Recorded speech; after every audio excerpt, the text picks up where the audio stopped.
আমরা কিন্তু ইকুইপার্টিশন of energy বা প্রিন্সিপাল অফ ইকুইপার্টিশন অফ এনার্জি, এটা কিন্তু আমরা এর আগেও থার্মোডাইনামিক্সে অথবা কাইনেটিক থিওরি অফ গ্যাসের মধ্যে পড়েছি, কিন্তু মনে পড়ে তোমাদের?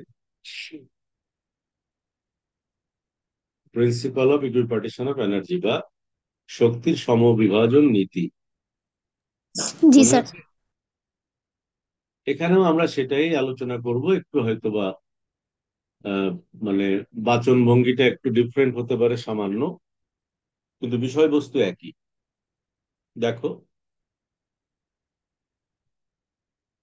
যে কোনো থার্মাল ইকুইলিব্রিয়ামে, হুম, যে কোনো থার্মাল ইকুইলিব্রিয়াম কোন সিস্টেমের ক্ষেত্রে প্রতি ডিগ্রি অফ ফ্রিডমের জন্য হাফ কেটি পরিমাণ শক্তি সম্পর্কিত রয়েছে, এটা আমরা এর আগে করেছি। তো হাফ কেটির মধ্যে কে হচ্ছে বোল্টজম্যান কনস্ট্যান্ট এবং টি হলো পরম তাপমাত্রা। আমরা এটাকে একটু দেখি কিভাবে আমরা করতে পারি। আমরা ধরলাম যে, নর্মালি দেখো, যদি এক পরমাণু গ্যাস হয় তাহলে তার শুধু ট্রান্সলেশনাল তিনটা ডিগ্রিজ অফ ফ্রিডম থাকে, একটা হচ্ছে তোমার এক্স ওয়াই জেড, তিনটা মাত্রা। দ্বিপরমাণু হলে তার সঙ্গে আবার দুটো যোগ হয়, হ্যাঁ, অর্থাৎ তখন পাঁচটা যোগ হয়, একটা তিনটা হয় তোমার ট্রান্সলেশনাল মোশনের জন্য, আর দুটো আসে ঘূর্ণন গতির জন্য। তারপরে আসে তোমার, তাহলে এরকম আমরা যদি এফ এফ মাত্রার বিশিষ্ট একটি গতীয় সিস্টেম বিবেচনা করি, তাহলে ক্লাসিক্যালি আমরা তার জেনারেলাইজড কোঅর্ডিনেটকে স্থান অবস্থানাঙ্ককে বলেছিলাম কিউ আই, আর ভরবেগ নির্দেশিত কোঅর্ডিনেটকে বলেছিলাম পি আই।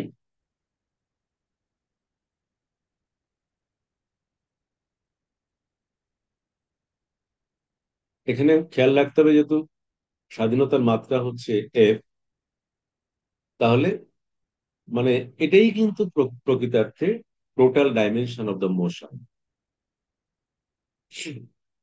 অর্থাৎ যে যে প্যারামিটার দিয়ে আমরা মোশনটাকে কমপ্লিটলি এক্সপ্লেন করতে পারি তাদেরকে আমরা বলছি রিলেটেড প্যারামিটার্স বা কোঅর্ডিনেট। এবং সবগুলোর আহ, মানে সংখ্যাকে একসাথে আমরা বলছি ডাইমেনশন বা মাত্রা। ধরো একটা কণা মুভ করছে একটা স্পেসের মধ্যে, তাহলে তার কার্তেশীয় কোঅর্ডিনেট সিস্টেমের তিনটা, অথবা তুমি যদি অবস্থানাঙ্ক বলো তাহলে সেটা স্ফেরিক্যাল কোঅর্ডিনেট হলো তিনটাই কোঅর্ডিনেট।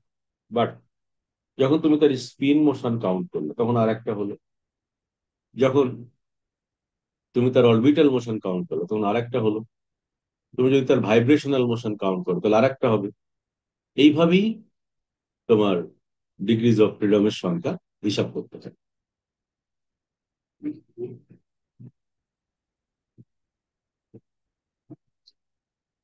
তাহলে সিস্টেমের মোট শক্তি ই কে আমরা সকল স্থানাঙ্কের ফাংশন হিসেবে যদি প্রকাশ করি, আমরা এভাবে লিখতে পারি। এখন আমরা কোন একটা বিশেষ ভরবেগের জন্য ধরলাম শক্তি ইউয়াই, তাহলে পার্টিকুলার ওটাকে নিলাম, বাকি সিস্টেমের বাকি অংশটাকে ই প্রাইম নাম দিলাম, এটা হচ্ছে সিস্টেমের মোট শক্তি। এখন ইউআই বিশেষ ভরবেগ পিআই এর অপেক্ষক এবং ই প্রাইম পিআই নিরপেক্ষক, এবং সংজ্ঞা অনুসারে দ্যাট মিনস আমরা পিআই ভরবেগ রিলেটেড যে এনার্জি সেটাকে আলাদাভাবে লিখেই বাকি শক্তিটাকে এক্সপ্রেস করেছি। তাহলে আমরা যদি এখন শুধু পার্টিকুলারলি ইউআই এর জন্য চিন্তা করি যে ইউআই বার অর্থাৎ গড়ে এই পিআই ভরবেগ বিশিষ্ট যে শক্তি ইউআই, তার গড় মান কত হবে, এটাকে যদি আমরা এক্সপ্রেস করতে চাই, ডেফিনেটলি আমাকে মোট শক্তিকে মোট অনুসংখ্যা দিয়ে ভাগ করতে হবে। এবং সেটা আমরা ডিস্ট্রিবিউশন ফাংশন জানি, Boltzmann distribution function N is equal to del E to the power minus E exponential আর কি, ই বাই কেটি। আর এখানে টোটাল ডাইমেনশনটা আসবে যত dimensional space D Q one D Q two up to D Q divided by total number of molecule. তাহলে প্রত্যেকটা আমি যদি ইউআই দিয়ে বলি যে individually UI energy is related to the every molecule, তাহলে total number of molecule in the space is this. এটা হচ্ছে টোটাল এনার্জি, আর এটা হচ্ছে টোটাল নাম্বার অফ মলিকুল। তাহলে ই টোটাল এনার্জিকে আমরা ইউআই প্লাস ই প্রাইম দিয়ে এক্সপ্রেস করেছি এখানে। আর তা যদি হয় তাহলে আমরা ই এর জায়গাতে ইউআই প্লাস ই প্রাইম ধরে এই ইন্টিগ্রেশনটাকে সিম্পলিফাই করলাম। করার পর দেখো, ইন্টিগ্রেশনটা যখন এরকম চেহারা এসছে, আমরা এখন রেফ যুক্ত সমাকলনটিকে পিআই ব্যতীত সকল কিউ ও পি এর উপর বিস্তৃত এই প্রাইম শক্তি পিআই নিরপেক্ষ বিধায় সমাকলনকে এভাবে পৃথক করা যায়। তার মানে হচ্ছে, যে অংশটি যে অংশটি পিআই ডিপেন্ডেন্ট সেটা হচ্ছে এই অংশটা, ইউআই। বাকিটা শুধু পার্টিকুলারলি পিআই মোমেন্টামটা নাই, কিন্তু বাকি সবগুলো মোমেন্টামের সাথে সে রিলেটেড, সেটা হচ্ছে এইটা। তাহলে নিচেও আমরা একইভাবে দুইটাকে আলাদা করে লিখলাম, এই যে টু দি পাওয়ারের নিয়ম অনুযায়ী লিখেছি। দেখো, আমরা নতুন কিছু এখানে করিনি, জাস্ট গাণিতিক যুক্তি অ্যাপ্লাই করেছি। তাহলে এখন আমরা দুটোকে আলাদাভাবে যদি লিখি, অর্থাৎ সেপারেট করি, তুমি দেখো এই সমাকলনটাও যা, এই সমাকলনটাও কিন্তু তাই। তাহলে এভারেজ ভ্যালুটাতে আসলে আই রিলেটেড যে ইন্টিগ্রালটা রয়েছে সেই ইন্টিগ্রালটাকে আমরা পাচ্ছি এখানে। বাকিটা আমরা ওটা মনে মনে ক্যান্সেল করেছি। তাহলে থাকছে কি, যদি ইউআই কে আমরা, যেহেতু পি আই রিলেটেড এনার্জি, তাই P I square by two I same আকারে যদি লিখি, লেখার পরে ইন্টিগ্রালটাকে জাস্ট আমরা সিম্পলিফাই করবো। ফাইনালি আমি পাচ্ছি U I is equal to half এটি। তাহলে এটাই হচ্ছে মূলত শক্তির সমবিভাজন সূত্র। গ্যাসের গতিতত্ত্বের ভিত্তিতে আমরা সূত্রটি সহজে প্রমাণ করেছিলাম। আর গতিতত্ত্ব অনুসারে টিকে পরম তাপমাত্রা অণুর গড় শক্তি, এই যে এখানে ক্যালকুলেশনটা করে দেখানো হচ্ছে, ক্যালকুলেশনটা এখানে করে দেখানো হয়েছে কিভাবে এসছে। এবং লাস্টে গিয়ে আমরা পাচ্ছি, দেখো, যদি মূল গড় বর্গবেগের মানে গড় বর্গবেগের 3/4 সমান হয় গ্যাসের গতিতত্ত্ব অনুযায়ী, তাহলে আমরা ধরেছিলাম এইভাবে হবে। এই যে এই অনুযায়ী আমরা ক্যালকুলেশন, এখানে দেখো এই ক্যালকুলেশনটাকে দেখানো হয়েছে জাস্ট। তো তোমার এই অংশটা করার দরকার নেই, তুমি এই যে এটা করার পরে তুমি বলে দিতে পারো এটাই শক্তির সঙ্গে বিভাজক সূত্র। আর পরেরটা দেখানো হচ্ছে গ্যাসের গতিতত্ত্ব অনুযায়ী ক্যালকুলেশন করে দেখানো হচ্ছে। এই এক পারমাণবিক গ্যাস, একটু আগে বলেছি যে তার 3টা ডিগ্রিজ অফ ফ্রিডম থাকবে।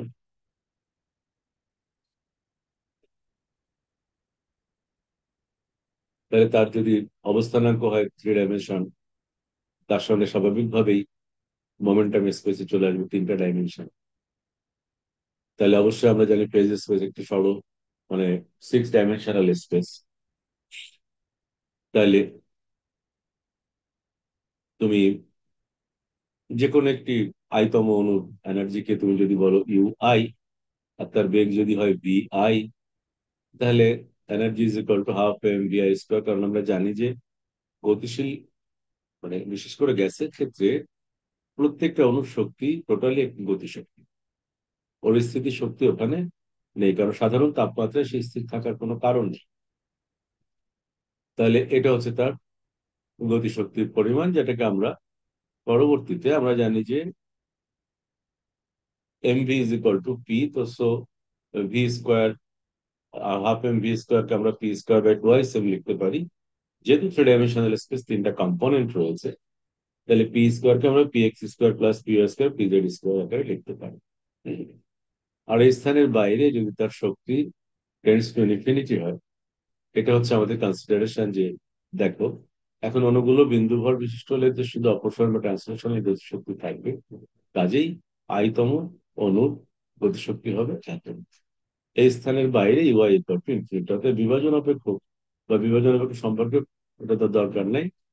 এখন এখানে আমি ডেফিনেশনটা ধরে নিই, বিভাজন অপেক্ষকটা পরের চ্যাপ্টারে ডিরাইভ করে দেখানো আছে। এটাকে আমরা লিখি Z is equal to E to the power minus beta alpha. তবে আলফা এবং বিটা এর সাথে আমাদের দেখা হয়েছে এর আগেও, সরি, মাইনাস বিটা ইউআই। এখন বিটা এর ভ্যালু হচ্ছে 1/kT। তো সুতরাং আমরা লিখতে পারি ই টু দি পাওয়ার মাইনাস ইউ/kT, এবং সেখান থেকে ইউআই এর value PI square by two I সেন কেটি, এভাবে লিখেন। তো এই ক্যালকুলেশন গুলো খুবই সহজ। এখন তুমি যদি টোটালটা করো, এখানে সামেশন তুলে দিলে ইন্টিগ্রেশন লিখতে পারো। তা সেক্ষেত্রে তোমার ফেজ স্পেসের যে ভলিউম, হুম, ভলিউমের যে ফর্মুলা আমরা জানি, একটা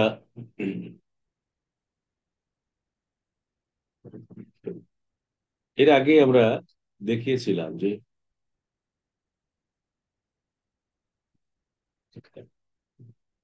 একটা সেলের ভলিউম হচ্ছে H³ এর সমান, যেটা আমরা বের করে দেখেছিলাম এর আগে।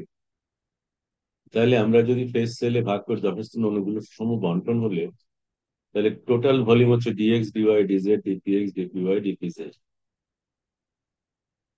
তো এখান থেকে আমরা যদি volume of the single cell দিয়ে ভাগ করি, তাহলে আমরা পাচ্ছি নাম্বার অফ, অ্যাকচুয়ালি আমরা নাম্বার অফ সেলস এখান থেকে একটা কনসেপ্ট পাচ্ছি কিন্তু। কারণ এই যে H³ দিয়ে আমরা ভাগ করছি, H³ কি ছিল দেখ, এটা ফার্স্ট চ্যাপ্টার না? জি স্যার। মনে আছে কিনা দেখো, আমি কেউ রেসপন্স করছো না বলে আমি পিছন দিকে যাচ্ছি আবার। এটা আমি তোমাদের পড়িয়েছিলাম।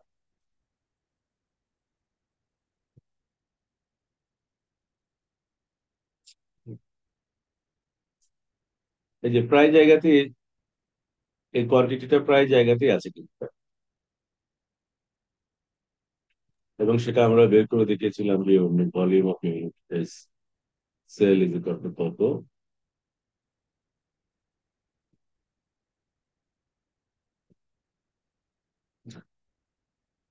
এটা মানে আরো পিছনে একদম প্রথম দিকে ছিল।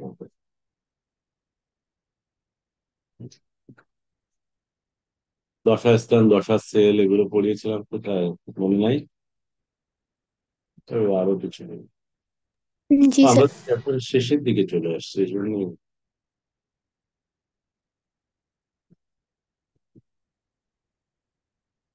আমার পরিষ্কার মনে আছে, এটা আমি পড়িয়েছি, তোমাদের মনে আছে কিনা আমি জানি না। এই জন্য আমি দেখিয়ে দিতে চাচ্ছি যে আমরা পড়েছি। এই দেখো,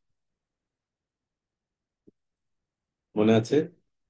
তাই যথাস্থানে কোনো বিন্দুকে প্রকৃতপক্ষে একটি কোষ রূপে বিবেচনা করা যায়, যার ন্যূনতম আয়তন হচ্ছে এত। জি স্যার আইডেন্টিফাই মনে আছে। দশা কোষের সর্বনিম্ন আয়তন হলো H³। ক্লিয়ার? জি স্যার। দেখতে পাচ্ছ?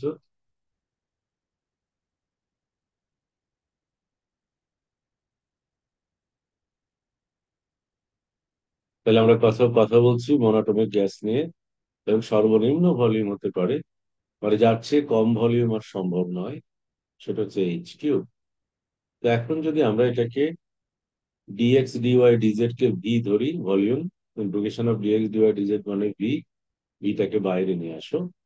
আর ডিপিএক্স এর যে মানে মোমেন্টাম স্পেস, যেহেতু আমরা এখানে আমাদের সত্যিকারের ভেরিয়েবল হচ্ছে এনার্জি অর্থাৎ মোমেন্টাম, তাহলে এখানে একটা পি আই স্কোয়ার হবে কিন্তু, বুঝছো? দেখতে পাচ্ছ? জি স্যার। জি এটা পি স্যার। আই স্কোয়ার হবে, এটা কারেকশন করে নাও। তাহলে তিনটা অংশ ভাগ করো, ভাগ করার পরে তাদের ভ্যালু গুলো ক্যালিব্রেট করলে প্রত্যেকটা ইন্ডিভিজুয়াল ইন্টিগ্রালের ভ্যালু হচ্ছে এরকম। আমরা যদি ধরি আর কি, তাহলে এটা আসবে -x⁻−p⁻−x। এইভাবে আমরা ধরেছি জিনিসটাকে, তাহলে করলে ভ্যালুটা আসবে। এই যে x⁻−p⁻−x, এটা একটা স্ট্যান্ডার্ড ইন্টিগ্রাল, মানে আমরা x= যদি এটা ধরি তাহলে এরকম আসে। এই স্ট্যান্ডার্ড ইন্টিগ্রাল এটা গামা ফাংশন, এবং গামা ফাংশন হলে যে x⁻⁻, that means gamma half এর ফাংশন। তো গামা হাফের মান যদি আমি বসিয়ে দিই, তাহলে এটা টোটাল ভ্যালু আসে √2πm/k/t। এই হচ্ছে গামা ফাংশনের ব্যবহার। Alpha gamma function, beta function তোমরা পড়েছো মনে হয় সেকেন্ড ইয়ারে বা থার্ড ইয়ারে ম্যাথমেটিক্যাল ফিজিক্সে। থার্ড তাহলে ইয়ারে জেড স্যার এর পড়েছি। জেড জি এর স্যার, ভ্যালু থার্ড ইয়ারে। বসিয়ে দিই আমরা। তাহলে এর সঙ্গে কোনোর জন্য বিভাজন অপেক্ষকের মান হবে z = মানে এটা তো আমরা একটা ধরেছি, এক পরমাণু গ্যাসের জন্য আমরা ধরেছি। তাহলে যদি আমরা এখানে ধরি যে n সংখ্যক অণু রয়েছে, এই এক পরমাণু n সংখ্যক অণু রয়েছে, তাদের ক্ষেত্রে এটা হবে 1/n v⁴n H cube to the power মানে H two the power 3n। আবার একইভাবে এখানে 3/2 ছিল একের জন্য, এখানে n দিয়ে গুণ করো 3n/2। এর কারণ হচ্ছে অনুসমূহ সদৃশ, অনুসমূহ সদৃশ, সেজন্য। আর এটা ফ্যাক্টোরিয়াল এনটা আসছে যে তুমি এক থেকে শুরু করে এন পর্যন্ত গুণ করলে ওই গুণফলটা হচ্ছে একটা ফ্যাক্টোরিয়াল। 1 গুণ 2 গুণ 3 গুণ 4 গুণ 5 এভাবে যদি তুমি এন পর্যন্ত যাও, তাহলে সেটার মানে হচ্ছে ফ্যাক্টোরিয়াল এন। আর যেহেতু প্রত্যেকটা অনু সদৃশ, অতএব আমি যদি এটাকে এন টাইমস গুণ করি তাহলে প্রত্যেকটার পাওয়ার এন হবে। সহজ কথা, বুঝতে পেরেছো? জি স্যার। তুমি এটাকে এন টাইমস গুণ করবা, কেমন? তো এন টাইমস যদি গুণ করো তাহলে কতবার এন এর মান তো তোমাকে, যদি নাম্বার অফ এন বলতে হয় তাহলে একবার 1 2 3 4 এভাবে যেতে হবে। কিন্তু 1 নাম্বার অনুরও যে চেহারা, 2 নাম্বার অনুরও তাই, 3 নাম্বার অনুরও তাই। তার মানে কি, এই টার্মটা এন টাইমস গুণ হচ্ছে, to the power N to the power N to the power N. আর যেহেতু 1 থেকে এন পর্যন্ত গুণ করছি তাই ফ্যাক্টোরিয়াল এন। এক স্যার তাহলে পারমাণবিক শুধু অ্যাসিড। এন ফ্যাক্টোরিয়াল হওয়ার কথা ছিল না? স্যার 1/n ফ্যাক্টোরিয়াল কেন হলো? হ্যাঁ, স্যার ইয়া শুধু এন ফ্যাক্টোরিয়াল হওয়ার কথা ছিল না, তাহলে এখানে ওয়ান এটা বাই এন বিভাজন। ফ্যাক্টোরিয়াল হলো যে? লিসেন, এটা বিভাজন অপেক্ষক, বিভাজন। ও জি স্যার, বুঝতে পারছি। ভাগ করছো তো, দেখেছো? এটা বিভাজন অপেক্ষক তো। জি স্যার। ক্লিয়ার? জি স্যার। এক পারমাণবিক গ্যাসের জন্য হেল্প হচ্ছে মুক্ত শক্তি। এটাও থার্মোডাইনামিক্স থেকে আমরা জানি, F is equal to minus KT log Z. Z এর মান বসাও, বসিয়ে একটু সিম্পলিফাই করো, করে একটু সিম্পল আকারে এই যে স্টার্লিং অ্যাপ্রক্সিমেশন অ্যাপ্লাই করে আমরা এভাবে লিখলাম। ঠিক আছে। গ্যাসের চাপ যদি পি হয় তাহলে পি ইজ ইকুয়াল, এই রিলেশন গুলো কিন্তু থার্মোডাইনামিক্স থেকে এসছে। এখানে আমরা এগুলো ডিরাইভ করবো না, অথবা এটা আমার দরকারও নেই। P is equal to minus del F by del V T, তাহলে ব্যবহার করো PV equal to R T, যেটাকে বলে আইডিয়াল গ্যাস ইকুয়েশন।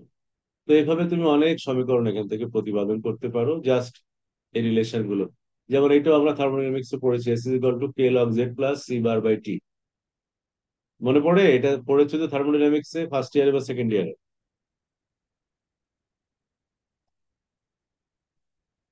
তাপগতিবিদ্যা পড়েছিলে? পড়েছিলাম স্যার, এই মুহূর্তে মনে নাই। মনে না থাকলে আর কি বলবো, রিলেশনটা মনে রাখো। রেখে তোমার জেড এর মানটা বসাও লগ এর পরে, বসিয়ে সিম্পলিফাই করো। এখানে নতুন কিছু নেই, জাস্ট ম্যাথমেটিক্স। বুঝতে না পারার কিছু নেই, পাটিগণিতের মতো হিসাব। তাহলে এটা হচ্ছে এন্ট্রপির রাশিমাল। তুমি এখান থেকে গ্যাসের স্পেসিফিক হিট ক্যাপাসিটি বের করতে পারো। Specific heat at constant volume হচ্ছে সিভি, আর specific heat at constant pressure is CP. তাহলে CV is equal to del E by del T at constant V. এখন তুমি ওখান থেকে রিলেশনটা বের করো, ই এর ভ্যালু পেয়েছো কত, ই এর ভ্যালুটা বসিয়ে দাও, 3/2 আর টি। তাহলে সিবি এর ভ্যালু হচ্ছে 3/2 আর।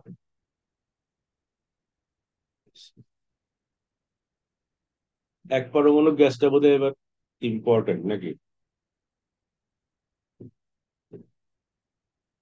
তুই দেখবো নাকি সাজেশনটা?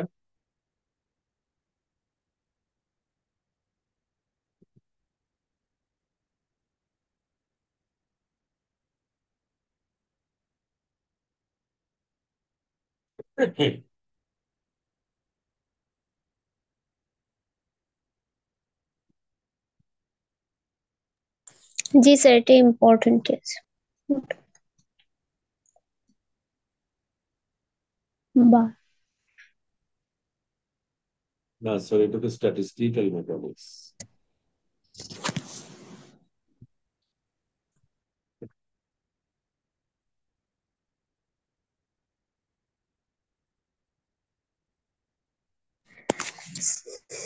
স্যার, এটা 12 সালে আসছিল,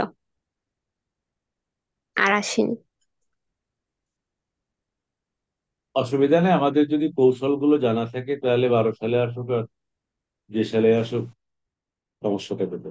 তবে প্রথম চ্যাপ্টারে আমি সবগুলো জিনিসই তোমাদেরকে টাচ করে যাচ্ছি, তার কারণ হচ্ছে এটা ফাউন্ডেশন, তো এটা একটু ভালো করে মাথায় ঢুকলে তুমি দেখবে যে খুব দ্রুত তুমি অন্যান্য ক্যালকুলেশন গুলো বা অন্যান্য থিওরি গুলো বুঝতে পারবে। জি স্যার।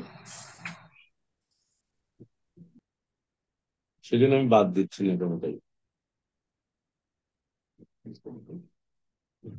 দ্বিপরমাণু গ্যাসটা তোমরা একটু তাহলে দেখবে, এখানে তফাৎ হবে। দ্বিপরমাণু হলে ওর ডিগ্রিজ অফ ফ্রিডম হবে 5টা, মানে 3টা হচ্ছে অবস্থানাঙ্ক আর 2টো হচ্ছে তোমার ইয়ের জন্য, রোটেশনাল মোশনের জন্য।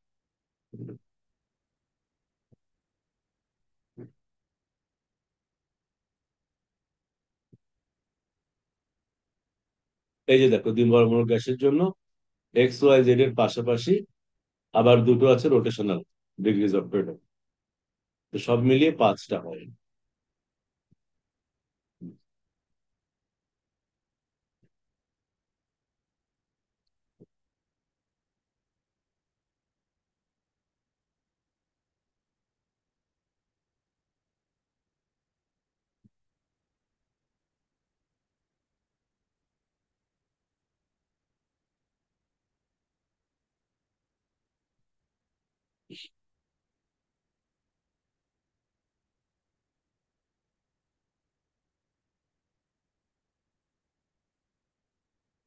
এক, দুই, তিন, চার, পাঁচ।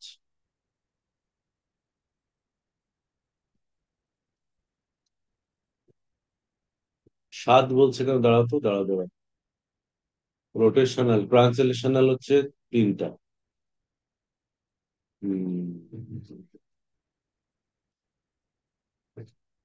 হ্যাঁ, 5টাই তো হবে।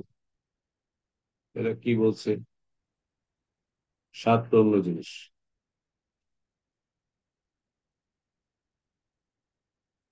আচ্ছা, এখানে আর একটা বিষয় আছে।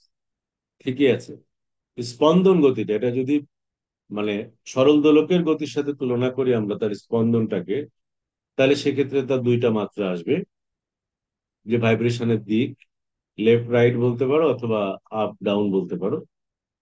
সেই জন্য এখানে 7 আসছে।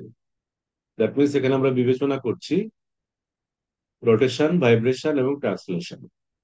ট্রান্সলেশন 3টা, রোটেশন 2টা, ভাইব্রেশন 2টা, মোট 7টা। এটা 7 ডিগ্রিজ অফ ফ্রিডম বলে। ফলে দ্বিপরমাণু গ্যাসের অণুর গতির মোট স্বাধীনতার মাত্রা হবে 7। ঠিক আছে, এই যে লাইনটা আমি মার্ক করে দিচ্ছি। আমি মুখে বলেছি কয়েকবার যে ভাইব্রেশনাল মোশন আছে, কিন্তু গোনার সময় আমি ওটা মাথায় আনিনি। এই এখানে লিখেছে দেখো। অর্থাৎ দ্বিপরমাণু গ্যাসের ক্ষেত্রে 3টা হচ্ছে ট্রান্সলেশনাল ডিগ্রিজ অফ ফ্রিডম, তারপরে তোমার 2টো হচ্ছে রোটেশনাল ডিগ্রিজ অফ ফ্রিডম, এবং আহ, আর 2টো হচ্ছে তোমার ভাইব্রেশনাল মোশন বা সিম্পল হারমোনিক মোশনকে আমি যদি কম্পেয়ার করি। এই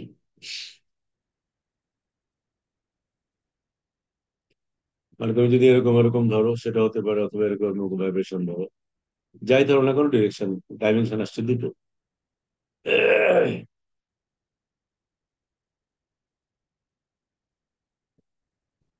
এখানে একটা মজার ব্যাপার হচ্ছে কি, দ্বিপরমাণু গ্যাসের ক্ষেত্রে তোমার এই পুরা ক্যালকুলেশনটা আর দেখাতে হচ্ছে না। এক পরমাণুর ক্ষেত্রে তুমি দেখাচ্ছ, দেখিয়ে তুমি যখন বের করলে যে প্রতি ডিগ্রিজ অফ ফ্রিডমের সঙ্গে তোমার এনার্জির পরিমাণ হচ্ছে যে এইটুকু,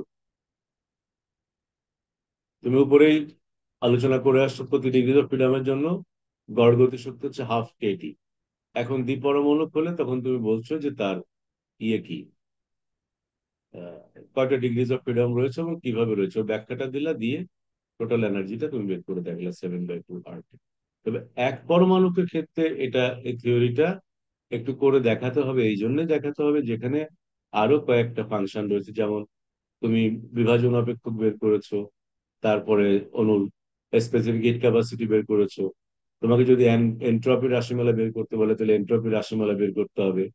তো এক পরমাণু গ্যাসের থিওরিটা এই জন্য ইম্পর্টেন্ট। এখান থেকে 2-3টা প্রশ্ন আসতে পারে। আর দেখো, আমরা যা যা পড়লাম সেই প্রশ্নগুলো একটু বলি। তোমাকে বলতে পারে শক্তির সমবিভাজন সূত্রটি বিবৃত ও ব্যাখ্যা করো, অথবা দেখাও যে প্রতি স্বাধীনতার প্রতি মাত্রার সাথে সম্পর্কিত শক্তির পরিমাণ 12 kT।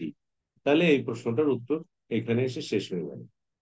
এখন যদি তোমাকে বলে একটি এক পরমাণু গ্যাসের জন্য প্রমাণ করো যে আহ, প্রমাণ করো একটি এক পরমাণু গ্যাসের গতির জন্য বা কি বলে তোমার তাপগতীয় বৈশিষ্ট্য থেকে আহ, বিভাজন অপেক্ষকের রাশিমালা প্রতিপাদন করো একটি এন সংখ্যক এক পরমাণু গ্যাস বিশিষ্ট কোনো গ্যাসের জন্য। এটা বের করলাম। যদি বলে যে এক পরমাণু গ্যাসের জন্য আহ ক্ষেত্রে তাপগতীয় আলোচনা থেকে আদর্শ গ্যাসের সমীকরণ বের করো, এটা বের করলাম। যদি বলা হয় এনট্রপি রাশিমালা বের করো, তাহলে এটা পর্যন্ত এই যে এনট্রপি রাশিমালা, এই এনট্রপি রাশিমালা শেষ, বা এই যে এই লাইনটা পর্যন্ত এসে বলবে এটা এনট্রপি, এনট্রপি রাশিমালা। ব্যাস। যদি বলে স্পেসিফিক হিট বা আপেক্ষিক ধ্রুব আয়তন আপেক্ষিক তাপের রাশিমালা বের করো, তাহলে এখানে শেষ। অথবা এরকম বলতে পারে একটি এক পরমাণু গ্যাসের ক্ষেত্রে প্রমাণ করো যে এর প্রতি অণুর সাথে সম্পর্কিত বা প্রতি গ্যাস অণুর আপেক্ষিক তাপ ধ্রুবায়তন আপেক্ষিক তাপ 3/2 R। তখন এই পর্যন্ত প্রতিবেদন। তাহলে এখান থেকে 4-5টা প্রশ্ন ভিতর থেকে হতে পারে। তো যে কয়টাই হোক না কেন তোমাকে মনে রাখতে হবে যে তোমাকে শুরু থেকে শুরু করতে হবে বর্ণনাটা দিয়ে, তারপর আসতে ওখানে একটার সঙ্গে একটা রিলেটেড। পরমাণু গ্যাসের ক্ষেত্রে বললে ওই প্রতিপাদন গুলো তোমার আর লাগছে না, তুমি জাস্ট তখন ব্যবহার করবে, এই ফিগারটা অবশ্যই দিতে হবে এবং তারপরে ক্যালকুলেশন করবে। শেষ। এটা ট্রান্সলেশন, এটা রোটেশন এবং ভাইব্রেশন।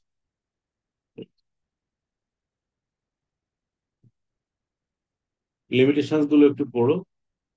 আর ক্যানোনিক্যাল এনসেম্বলের ডিস্ট্রিবিউশন, এটা এক জিনিস বারবার আর আলোচনা করতে ভালো লাগছে না, ক্যালকুলেশনটা একটু দেখে নাও, সেম জিনিস একটু আগে যা পড়লাম এই দেখো প্রত্যেকটা জিনিস উপর থেকে এনে এনে ব্যবহার করছে। খাতা কলম ধরো।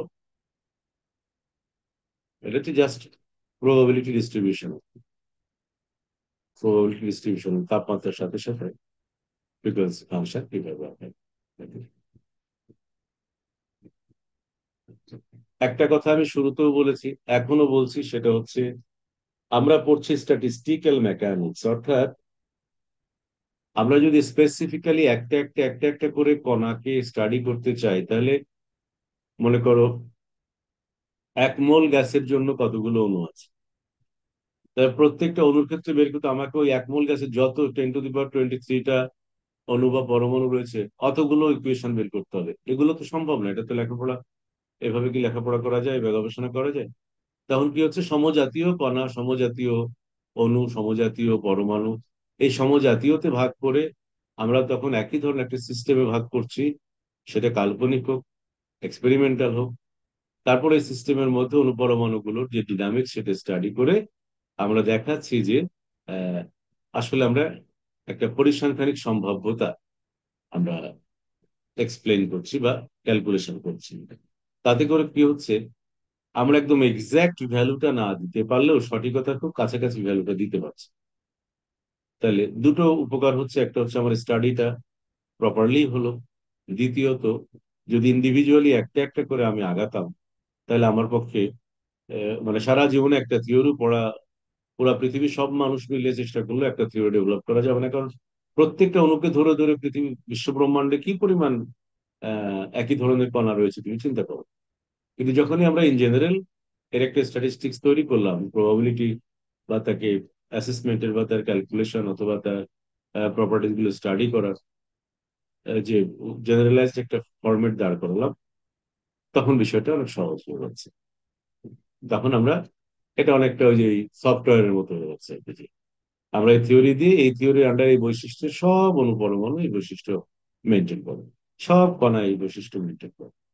তখনই আমরা সমজাতীয় কণা, তার স্কিন অথবা অন্য ধর্ম, কমন ধর্মগুলির ভিত্তিতে আমরা তাদেরকে আলাদা করলাম। এক কথায় আমরা পরিসংখ্যান পড়ছি, পরিসংখ্যান দিয়ে পদার্থবিজ্ঞান পড়ছি। এই জন্য এটার নাম হচ্ছে স্ট্যাটিস্টিক্যাল মেকানিক্স।